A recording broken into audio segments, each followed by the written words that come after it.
आप देख रहे हैं नेताजी चैनल। तो अब मुख्य बातें कह के हम अपनी बातों को समाप्त करेंगे कि बिहार को बदलने के लिए 2 चीज़ें करना ज़रूरी है।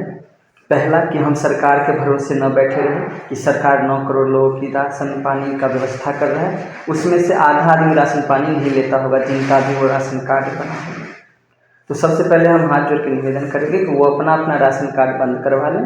जो जिन्हें ज़रूरत नहीं है, जिनको लगता है कि हम नहीं भी लेंगे तो हम खुशी से जी पाएंगे, उन्हें राशन नहीं लेना चाहिए। और राशन न लेना का मतलब ये नहीं कि अब हम लेने नहीं जाएंगे, हम डीलर के पास नहीं जा रहे, राशन नहीं ले रहे हैं तो हम सरकार के नज़र में नहीं ले, ऐसा नहीं। राशन कार्ड में से प्रॉपरली नाम कटवा के और फिर राशन नहीं लीजिए। एक सबसे बड़ी बात है कि अपने आप को आगे बढ़ाना होगा और समाज के चक्कर में या समाज के फेरे में मत रहिए कि आपका बच्चा कैसा है, नहीं है, आपकी बेटी कैसी है। क्योंकि समाज से पूछिए क्या तुम देखे हो मेरी बेटी में या क्या देखे हो मेरे बेटे में कि बोलो जवान हो गया अब इसकी शादी करा दो। सभी मन दिमाग दिल दिमाग क्या हमारी बेटी को शादी करवाना है तो उसमें वो क्या देखा है? वो पढ़ के डॉक्टर बन गई है, मास्टर बन गई है, क्या नर्स बन गई है? तो वो केवल शरीर देख के आपके बच्चे को जज करता है कि आपकी बेटी जवान हो गई। और इसी चीज़ किसी ब्राह्मण या किसी शिक्षित घर में जाके वो नहीं बताता है कि आपकी बेटी बड़ी हो गई। चाहे वो किसी भी समुदाय से शिक्षित लोग हो, उनके घर में वो जाता नहीं है, बताता नहीं है। अगर आपके घर में कोई डीएसपी, कलेक्टर, मास्टर, डॉक्टर हैं तो उनके घर में कोई समाज के लोग नहीं जाके बताता है कि आपकी बेटी बड़ी हो गई, शादी करें। लेकिन अगर आपके घर में शिक्षित लोग नहीं है या उतना पढ़े लिखे नहीं है और समाज के बातों को भली भांति पालन करते हैं, आज्ञाकारी पुत्र बने पड़े हैं समाज के, तो वो बार बार आपको टोकें कि आपकी बेटी बड़ी हो गई है। उसको पूछिए किस बात से आपको लगा है कि मेरी बेटी बड़ी हो गई, तब मजा आएगा। तो पहली बात तो अपने आप को बदलना है कि हमको समाज के चक्कर में पड़ के अपना जीवन बर्बाद नहीं करना है। और दूसरी बात, सरकार को जो ये बिहार खास करके जो बर्बाद हो रहा है उसके लिए भोजपुरी इंडस्ट्री का जो फिल्म है या सबसे पहले सॉन्ग जो गाना है उस पर बढ़िया से कोई सेंसर बोर्ड लगाए और अच्छा गाना, अच्छा शब्द, अच्छा सेंटेंस हो तभी गाना रिलीज हो, नहीं तो ना हो। और जितने भी गाना अभद्र अभी तक चल रहा है जैसे आज भर ढील द ढोरी तनी छील द और फूलल फूलल फुलौना आवाज कर जाए आई मोड़ भरल छो गए हाथ खुशियावा दे, जितने भी अभद्र गाना है वो सब बैन करना चाहिए। तनी सा जींस ढीला करा, ये केवल गाना नहीं है, मानसिक रूप से आदमी को कमज़ोर करना है। और सबसे बड़ी बात है कि आदमी गलत चीज़ों को जल्दी धारण करती है क्योंकि कोई भगवान यहाँ धरती पे है नहीं। जो गलत चीज़ें हैं उसको जल्दी अपने अंदर उतारती है और जो अच्छी चीज़ है उसको बहुत समय लग जाता है। अगर हर आदमी अच्छी चीज़ को अपना ले तो कोई गलत रास्ते पे नहीं जाएगा। अगर हर आदमी ये डिसाइड कर ले कि हमको डॉक्टर बनना है तो कोई कभी गलत रास्ते पे नहीं जाएगा। अगर हर आदमी के मन में अगर उनका मानसिक संतुलन इतना अच्छा हो कि उनके मन में विचार हो कि हम मास्टर बने, कलेक्टर बने, तो वो फिर इतना इंस्टीट्यूट है उसका जरूरत क्या था, कानून व्यवस्था क्यों है? अगर इंसान के अंदर खुद ही इतना दिमाग है कि नहीं मुझे ये गलत चीज़ है ये नहीं सुनना है या ये गलत पिक्चर है ये नहीं देखना है, तो फिर इंस्टीट्यूट, ट्यूशन, कॉलेज या खान सर का क्लास जो चल रहा है या मेडिकल व्यवस्था खोले हैं, खान सर से याद आएगा वो जो मेडिकल व्यवस्था खोले हैं और इस रेट पे और इस व्यवस्था के साथ है, ये भी मतलब सरकार के तंत्र पे तमाचा है कि आपसे इतना कॉलेज यूनिवर्सिटी होने के बाद भी कोई व्यवस्था नहीं संभलती है, इतना पुलिस प्रशासन, इतना डॉक्टर कलेक्टर होने के बाद भी आपको मतलब कुछ भी सही से नहीं चल रहा है। नहीं तो आप लोग नहीं जानते कि डीएमसीएच का दशा क्या है। और ये गाना और ये समाज की वजह से कई बच्चे पढ़ नहीं पाते हैं, कई बच्चे गलत आदत में चले जाते हैं, कईयों का जीवन बर्बाद किया है इस समाज ने। नहीं तो आप समाज ही हमको बताइए, कमेंट में बताइएगा। इस समाज से लोग से हम पूछते हैं कि कितने लोगों ने बड़े लोगों के घर में जाकर बताया है कि तुम्हारी बेटी या आपकी बेटी, पहले तो तुम्हारा कहना उसके लिए तो पॉसिबल ही नहीं है, तो उनसे पूछिए कि वो कितने लोगों को जाकर बोला है कि आपकी बेटी बड़ी हो गई, शादी करा दो। और बड़ी कैसे आप कहते हैं कि बड़ी हो गई? क्या दिखता है आपको जो आपको लगता है कि वो बड़ी? मानसिक तो पहले आपको ठीक करना चाहिए। आपको 10वीं में पास किया, आपको ये नहीं दिखता है? मैट्रिक में पास किया, कितने नंबर से पास किया, उसको क्या मन में है, क्या बनना चाहती, वो नहीं दिखता है।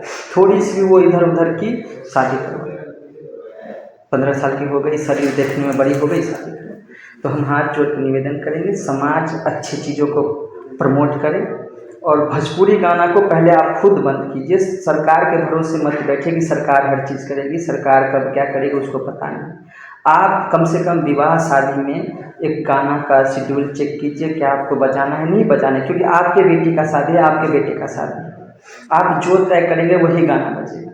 समाज नहीं होता है वहाँ पे अश्लील गाना बजाने के लिए। तो आप पहले किसी भी डीजे वाले से या किसी को भी आप बुलाते हैं गाने के लिए, तो उनको बोलिए और उनके साथ एक आदमी को रखिए कि आपको अच्छे ही गाना बजाना है, गलत गाना बजा तो बहुत बुरा हाल है। और अपने एक आदमी को बिठाइए उस बाजे वाले के साथ, क्योंकि इतने परिवार रहते हैं शादी में, ऐसा तो है नहीं। और नहीं तो एक लिस्ट बनाइए, वो पहले से आपको जब साटा बनाने जाते हैं किसी से डीजे उजे का या किसी भी टेंट व्यवस्था का, तो लिखवाते हैं ना कि 50 कुर्सी चाहिए, 20 लोहे वाला चाहिए, स्टील वाला चाहिए, ऐसा टेबल चाहिए, ऐसा जयमाला होना चाहिए, जो भी। उसमें ये भी लिखवाइए कि ये गाना का लिस्ट है और ये गाना बजना चाहिए। कि ऐसा नहीं कि बाराती आया तो हम शरीफ बन गए, इज्जतदार बन गए, अच्छा गाना बजाने लगे, और जैसे ही बाराती गया तो हम नाच रहे हैं एकदम से अश्लीलता भरी बातों में, और जैसे ही बाराती आया अच्छे अच्छे गाना गाने लगे हैं? और वो बाराती भी डीजे लेके आता है तो वो भी ससुराल नाचते हुए आता है, वही अश्लील गाना फिर अपने सब भी नाचते हैं और पिटाई करते हैं। फिर दारू बंद हुआ, कितना नुकसान हुआ ये भी बहुत बड़ी बात नहीं है, लेकिन दारू बंद हुआ तो एक चीज़ आपको पता होगा कि ब्याह शादी अब शांति से हो रहा है। मतलब जो इतनी बड़ी मुद्दा थी ना कि हर शादी में मारपीट होता था, अच्छे से मारपीट, दूल्हा तक मार खा जाता था, उसका माँ बाप, घर के लोग भी जो बाराती जाते थे, या गांव में भी डांस प्रोग्राम जो होता था उसमें भी देर उठम बजा हो जाता था। दारू ये सब बंद किया है। कितना नुकसान हो रहा होगा वो तो पता नहीं, लेकिन इंसानियत से ज़्यादा नुकसान तो नहीं हो रहा है। तो सरकार को ये अश्लीलता वाले जितने भी गाना है सबको यूट्यूब से या हर जगह से डिलीट करना चाहिए, मतलब डिलीट रहना नहीं चाहिए ये सब गाना। क्योंकि ये हर चीज़, देखिए एक चीज़ हमें बताइए, अब भगवान के समय में जो लोग कहते हैं, रामायण में जाइए तो लोग कहते हैं कि माता सीता के बारे में जो धोबी थे रामायण में या किसी भी ग्रंथ में वो बताए कि माता सीता रह के आए हैं रावण के साथ, उसको राम भगवान रख लिए, तो आपको क्या लगता है हम भी आपको रख लेंगे? तो उसके वजह से वो राम भगवान जी ने सीता माता को वापस वन में भेज दिया, ये कहानी। तो आप उस समाज को चाहते हैं कि वो समाज खुद से ठीक हो जाए। जब राम भगवान थे तब उन्होंने बोले कि भैया नहीं, रावण के पास रह क्या, ये कैसा होगा नहीं होगा, आई डोंट नो। तो आप चाहते हैं कि अपने आप ही वो आदमी ठीक हो जाए। तो सरकार से उम्मीद है कि आप जो भी गलत चीज़ें हैं उसको ऊपर लेवल से बंद कीजिए, ऊपर के सिस्टम को बंद कीजिए, तो नीचे धीरे धीरे आदमी ठीक हो जाए। लेकिन आप चाहेंगे कि नीचे के लोग ठीक हो जाएं, फिर ऊपर का आदमी गाना बंद कर देगा, क्या मजाक है। पॉलीथीन या थैली जो पन्नी होता है वो ऊपर के तंत्र पे बंद कीजिए, आम जनता पे मत ठोकिए। कोई भी चीज़ है ना वो ऊपर तंत्र पे बंद कीजिए, जो नीचे के लेवल के लोग धीरे धीरे अपने आप बंद कर देंगे। लेकिन आप ये कहेंगे कि नीचे लेवल के लोग बंद करेंगे तब ऊपर की कंपनी अपने आप बंद कर देगी, ये तो वही हो गया भैया कि राम भगवान जी आए थे, रावण से युद्ध करके मार पिटाई करके, और फिर इतिहासकार जो बताते हैं कि उनको एक आदमी बोला कि भैया ये रावण के पास रह के आई है, हमको तो परीक्षा दिलवाओ। तो उसके चक्कर में राम भगवान जी वन भेज दिए सीता माता को, और जीवन भर ऐसे ही चलता रहा। तो सरकार से निवेदन है कि ऊपर के तंत्र में सिस्टम को ठीक कीजिए, नीचे धीरे धीरे ठीक हो जाएगा। अगर पुलिस हमसे इज्जत से बात करे या पुलिस हमको हर चीज़ में सही, गलत हुआ सीट बेल्ट नहीं लगा है तो चालान कटेगा कटेगा चाहे जो हो जाए, तो क्या हम गलती करेंगे? लेकिन पुलिस साहब जब पकड़ते हैं 200 रुपये दो, 500 रुपये दो, चलिए, फिर हम जगह सीट बेल्ट लगाए चलते रहते हैं। यही हो रहा है। पहले चालान 200 था तो पुलिस वाले भाई साहब 20 रुपये लेते थे, या 5 रुपये या 10 रुपये, 50 रुपये, जब 200 चालान था। अब जब 2000 चालान है तो वो 500 1000 रुपये लेते हैं। तो चालान से सरकार को कितना फायदा हुआ, और समाज को आप ऐसे नहीं ठीक कर सकते हैं सर, उस पर कोई चीज़ थोप के। क्योंकि ये जो समाज है ना, अगर इतना ही सक्षम रहता तो इतने जो दिनों से हम लोग गुलाम रहे हैं, हर लेवल का गुलाम, चाहे आप वो राजा का गुलाम कह लीजिए या अंग्रेज़ का गुलाम कह लीजिए, या जो अकबर बिरबल अकरम बकरम ये सब जितना भी गुलाम, और चाहे अभी, तो ये सब थोपने से नहीं होगा कि थोपे और समाज ठीक हो जाए। शिक्षित लोग ही रोड पे कार चला रहे हैं, सिग्नल तोड़ने वाले भी पढ़े लिखे लोग हैं। सरकारी बस में कभी बैठिए तब उसको देखिए बस वो कैसे चलाते हैं। 50-100 तो पैसेंजर उसमें बैठा रहता है, कोई भी ड्राइवर को एक बार भी नहीं बोलता है कि भैया ऐसे आप गाड़ी क्यों चलाते, एकदम उछलते हुए गाड़ी चला रहे, दे ब्रेक ढबाक, दे गड्ढे में पराक, इधर दाहिने इधर बाएं। 100 आदमी बैठा रहता है, क्या उसमें सब गरीब आदमी अनपढ़ आदमी ही रहता है? उनको लगता है अरे हमें यहीं तक तो जाना है, यहीं पे उतर जाएंगे, ये 2 कदम की रास्ता है, और कहीं वहीं पे पलट गया, मर गया। टेम्पो में बैठिए, किसी भी चीज़ में बैठिए, अभद्र तरीके से गाना बज रहा है, एकदम ढमाढम टेम्पो में हो रहा है, और 10-15 आदमी टेम्पो में बैठा रहता है। कोई एक बार भी टेम्पो वाले को नहीं बोलता है कि भैया आवाज़ कम कर लीजिए या अच्छे गाना बजाइए। क्यों? उनको तो ये बस यहीं तक उतरना है, बस यहीं पे उतर जाना है उनको, और यहीं पे के चक्कर में टेम्पो उलट जाता है, टांगा तोड़ लेता है। तो ये मतलब ऊपर के तंत्र को सही कीजिए, नीचे ऑटोमेटिक ठीक हो जाएगा। तो हम सरकार से हाथ जोड़कर निवेदन करेंगे, खास करके बिहार के बारे में, हम बिहार से हैं, तो प्लीज़ सर, ये जो गाना का कल्चर है ना, जो सॉन्ग वादी है और इतने अभद्र तरीके का जो गाना है, ये जितने भी अभद्र तरीका का गाना है, उन सब को पूरे तरीके से ब्लैक लिस्टेड करके डिस्प्ले से, MP3 से, वीडियो से लेके हर जगह से डिलीट कर देना चाहिए, और एक बढ़िया सा कानून बना के कि इस लेवल का गाना हो तब पास होगा। ऐसा नहीं है कि मनोरंजक गाना नहीं होना चाहिए, होना चाहिए,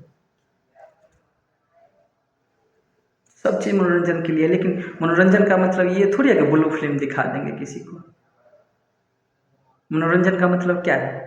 किसी को देह का दर्शन करवाएंगे? नग्नता परोसना ये मनोरंजन थोड़ी है।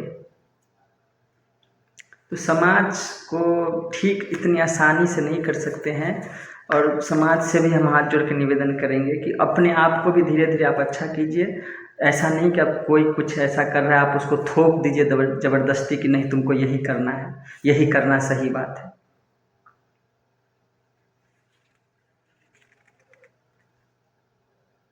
अपने हृदय से हाथ रख के पूछिए कि समाज ने कितने लोगों का भला किया।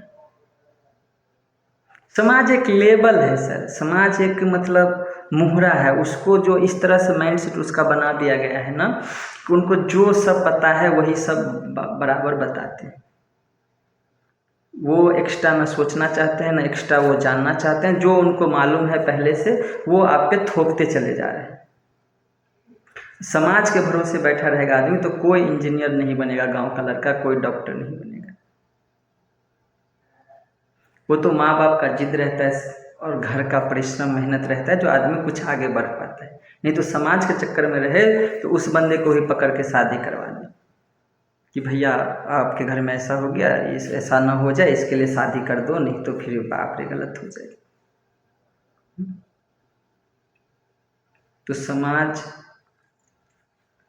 समाज देखिए ना, अच्छी चीज़ के बारे में कभी नहीं बात करेगा। हमारे गांव में स्कूल है, हम जब पढ़ाई कर रहे थे तब भी उसमें 2 रूम था, अभी भी उसमें 2 रूम है। एक रूम में हमारे सर रहते हैं, अभी रूम बना है 2 रूम, 2 मंजिल का बना है, तो शायद 2-4 साल 5 साल होगा उस रूम को बना 2 मंजिल का।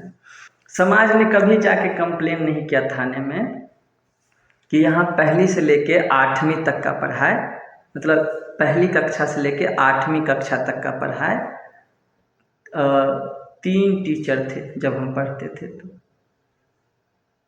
पहली से लेके 8वीं तक के बच्चे को पढ़ाते थे और एक रूम में ही बैठते थे हम लोग। पहली से 5वीं तक का बच्चा के लिए 2, 8वीं तक के बच्चा के लिए, पहली से 8वीं तक के बच्चा के लिए 2 रूम था। एक में जिसमें सर रहते थे उसमें स्टोर रूम था, जो खिचड़ी उचड़ी चावल दावल उस रूम में रखते थे, सर का किताब कॉपी सब उसमें, और एक में बच्चे पढ़ते थे। जो छोटे बच्चे होते थे वो बाहर बैठते थे दरवाजा पे, दलान पे, ग्राउंड में, और जो सीनियर थे 5वीं 6वीं 7वीं 8वीं का बच्चा वो अंदर बैठते थे। अब हमें ये बताइए, जो बच्चा 5वीं 6वीं 7वीं और 8वीं 4 क्लास का बच्चा एक साथ बैठा हो, वो क्या पढ़ेगा और क्या पढ़ के अपना भविष्य बनाएगा? उसको ब्लैक बोर्ड पे क्या पढ़ाया जाएगा, किसके बारे में? 5वीं वाले किताब से 5वीं के क्लास से, 6वीं के क्लास से, 7वीं के क्लास का बुक, कौन से बुक से सर हमें पढ़ाएंगे और हम पढ़ के आगे बढ़ेंगे? तो इस बारे में हमारे गांव का समाज या कोई भी समाज जाके कहीं भी कंप्लेन नहीं किया कि हमारे स्कूल में ऐसा दशा है, इसको ठीक किया जाए। अभी हमारा उम्र तकरीबन 28 साल के आसपास है।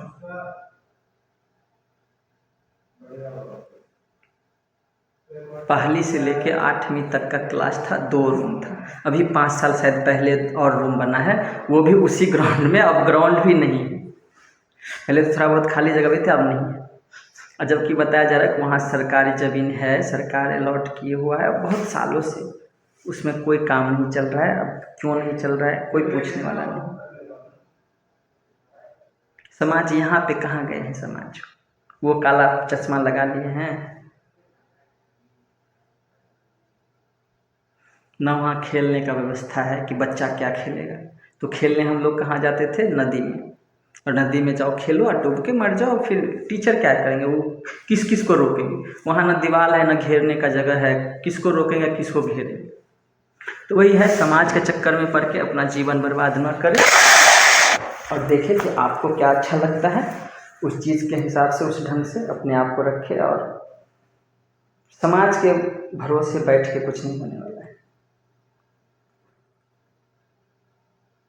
और समाज बहुत महत्वपूर्ण चीज़ है किसी गांव के समाज के लिए। तो उनको अच्छे से डिसीजन लेना चाहिए कि हाँ गलत है तो उसको बैठा के बढ़िया से समझा बुझा होना चाहिए, और तब वो डिसीजन लेना चाहिए। हर समस्या का हल शादी नहीं है, ठीक है। और सरकार से निवेदन है हाथ जोड़ के कि वो जितने भी अभद्र तरह के गाने हैं कोशिश करे कि उस पर अंकुश लगाए, और हर तरह से हर जगह से उस चीज़ को, जितने भी अश्लील गाना से उसको डिलीट किया जाए और अच्छे अच्छे गाना गाया जाए जो समाज के, और जो बच्चे भी जो सुने। क्या है, घर में कोई ताला लगा के तो गाना सुनता नहीं है, डीजे बजता है, हर जगह बजता है, हर आदमी उस चीज़ को सुनता है, ठीक है। तो जो सुनेगा बच्चा, और बच्चा क्या है, कुछ भी सुना उसको फटाफट याद कर लिया। पढ़ाई लिखाई याद नहीं होता रहता है, लेकिन हर गलत चीज़ फटाफट याद होता है, क्योंकि वो हर जगह बज रहा है ना। पढ़ाई लिखाई हर जगह नहीं बज रहा है, स्कूल में पढ़ा फिर घर पे आके पढ़ेगा, नहीं पढ़ेगा तो निवेदन है देखिए। और बाकी अच्छा बुरा जो भी लगे कमेंट करके ज़रूर बताइए।